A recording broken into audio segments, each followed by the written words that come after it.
आपल्या नेत्याबद्दलच्या भावना आणि आदर व्यक्त करण्यासाठी राजकीय कार्यकर्ते नवनवीन मार्ग अवलंबतात.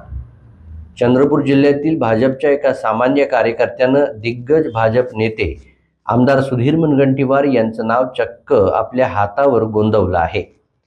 प्रतीक अवतरे असे या भाजप कार्यकर्त्याचं नाव असून सुमारे 11 वर्ष आधी त्यांनी आपल्या हातावर सुधीर मुनगंटीवार यांचं नाव गोंदवलं आहे.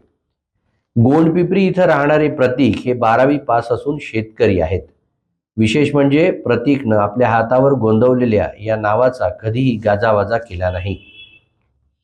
खास बाब म्हणजे तो सुधीर मुनगंटीवार यांना कधी भेटला देखील नाही आणि सुधीर मुनगंटीवार यांना देखील आपल्या या कार्यकर्त्यांबद्दल माहीत नाही.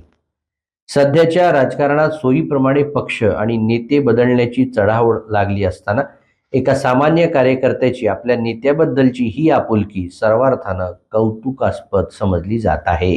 भाऊ मुनगंटीवार यांनी जेव्हा 2014 मध्ये अर्थ आणि वनमंत्री होते त्यावेळी विधान भवनात भाऊनी प्रत्येक प्रश्न मांडायचे आणि चंद्रपूर जिल्ह्यात भाऊ एक असा एक नेता आहे, महाराष्ट्रातून नंबर 1चा नेता असल्यामुळे मला भाऊबद्दल एवढं प्रेम वाटलं आणि मी नाव गोंदवलेलं आहे. तर भाऊ मला कधी भेटतील मला माहीत नाही.